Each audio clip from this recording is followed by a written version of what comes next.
Hi my dear friends, youth motivations Kannada ಚಾನೆಲ್ಗೆ ನಿಮಗೆಲ್ಲರಿಗೂ ಪ್ರೀತಿಯ ಸ್ವಾಗತ. ಇವತ್ತು ನಮ್ಮನ್ನು ನೋಡಿ ನಗುವ ಜನಗಳ ಮುಂದೆ ನಮ್ಮಂತೆ ಪರಿಸ್ಥಿತಿ ಅವರಿಗೂ ಬಂದೇ ಬರುತ್ತದೆ. ಇವತ್ತು ಸಮಯ ಅವರದೇ ಇರಬಹುದು, ನಾಳೆ ನಮ್ಮದೇ ಇರುತ್ತದೆ. ನೆನಪಿರಲಿ, ಕಾಲ ಯಾರ ಸೊತ್ತು ಅಲ್ಲ. ಯಾವತ್ತು ಕಾಯುತ್ತಾ ಯೋಚಿಸುತ್ತಾ ಕಾಲ ಕಳೆಯಬೇಡಿ, ಏಕೆಂದರೆ ಬದುಕು ಯೋಚನೆಗಿಂತಲೂ ವೇಗವಾಗಿ ಸಾಗುತ್ತಿರುತ್ತದೆ.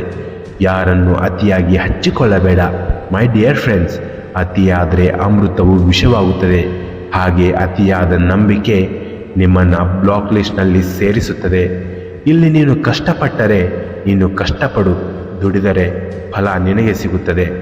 ನಿನ್ನ ಸತತ ಶ್ರಮ ನಿನ್ನ ದೊಡ್ಡ ಸ್ಥಾನಕ್ಕೆ ಕರೆದುಕೊಂಡು ಹೋಗುತ್ತದೆ. ನಿನ್ನ ಆತ್ಮಬಲ, ನಿನ್ನ ಕೆಲಸದ ಮೇಲಿರುವ ಪ್ರಾಮಾಣಿಕತೆ ನಿನ್ನನ್ನು ಉತ್ತುಂಗದ ಸ್ಥಾನದಲ್ಲಿ ಹೋಗಿ ಇಡುತ್ತೆ. ನಿನ್ನ ಗೆಲುವು ನಿನ್ನ ಪರಿಶ್ರಮಕ್ಕೆ ತಕ್ಕಂತೆ ಸಫಲವಾಗಿರುತ್ತದೆ.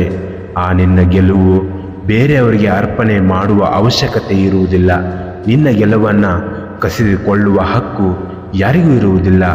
ನಿನ್ನಲ್ಲಿ ಅವಮಾನಗಳನ್ನು ಎದುರಿಸುವ ಸಾಮರ್ಥ್ಯ ಇದ್ದರೆ ಸನ್ಮಾನ ಕೂಡ ಸ್ವೀಕರಿಸುವ ಯೋಗ್ಯತೆ ಬಂದೇ ಬರುತ್ತದೆ. ಯಾರ ಮಾತಿಗೂ ನೀ ಅಂಜಬೇಡ, ಯಾರ ಆಸೆಯಂತೆಯೂ ನೀ ಬದುಕಬೇಡ. ಈ ಜೀವನ ನಿನ್ನದು ಅನ್ನೋದನ್ನು ಯಾವತ್ತಿಗೂ ಮರಿಬೇಡ. ನೀನು ಕಷ್ಟದಲ್ಲಿದ್ದಾಗ ನಿನ್ನನ್ನು ಆಡಿಕೊಂಡು ನಗುವವರು ಹೆಚ್ಚು ಆಡಿಕೊಳ್ಳಲಿ. ಅವಮಾನ ಆಗಲಿ, ಅವಮಾನ ಆದಾಗಲೇ ನಿನ್ನಲ್ಲಿ ಗೆಲುವಿನ ಛಲ ಹುಟ್ಟುವುದು.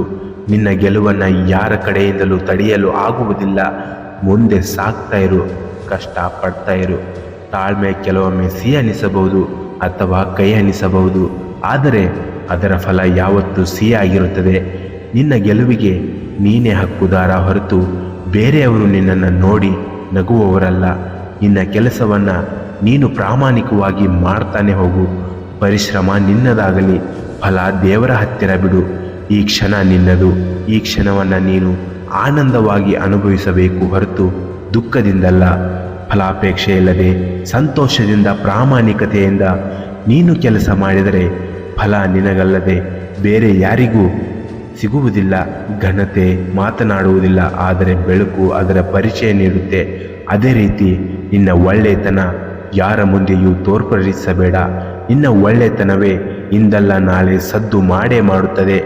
ಒಳ್ಳೆಯವರ ಜೊತೆ ಒಳ್ಳೆಯವನಾಗಿರು, ಕೆಟ್ಟವರ ಜೊತೆ ಯಾವತ್ತೂ ಕೆಟ್ಟವನಾಗಿರಬೇಡ. ನೀರಿನಿಂದ ರಕ್ತ ತೊಳೆಯಬಹುದು, ಆದರೆ ರಕ್ತದಿಂದ ರಕ್ತವನ್ನು ತೊಳೆಯುವುದಕ್ಕೆ ಸಾಧ್ಯವೇ ಇಲ್ಲ. ನೋವಿನ ಬೆಲೆ ತಿಳಿದವರ ಹತ್ತಿರ ಕಣ್ಣೀರು ಹಾಕಬೇಡ. ಮೃದುವಾಗಿ ಯಾರ ಮುಂದೆಯೂ ಮಾತನಾಡಬೇಡ. ನಿನ್ನನ್ನು ಹೊಗಳುವವರಿಗಿಂತ ಆಡಿಕೊಳ್ಳುವವರೇ ಜಾಸ್ತಿ ಅನ್ನೋದನ್ನು ಮರಿಬೇಡ. ಕೊನೆಯದಾಗಿ ಒಂದು ಮಾತು ಹೇಳ್ತೀನಿ, ಯಾರಿಂದಲೂ ಏನನ್ನು ನಿರೀಕ್ಷೆ ಮಾಡಬೇಡ. ಈ ನಿರೀಕ್ಷೆ ಅನ್ನೋದೇ ಮನುಷ್ಯನ ಸಂತೋಷವನ್ನು ಹಾಳು ಮಾಡಿಬಿಡುತ್ತೆ. ನೀನು ಇನ್ನೊಬ್ಬರ ಜೀವನದಲ್ಲಿ ಎರಡನೇ ಆಯ್ಕೆ ಆಗಬೇಡ ಗೆಳೆಯ. ನಿನ್ನನ್ನು ನಿರ್ಲಕ್ಷ್ಯ ಮಾಡುವವರ ಬಗ್ಗೆ ಯಾವತ್ತೂ ಯೋಚನೆ ಮಾಡಬೇಡ ಗೆಳೆಯ.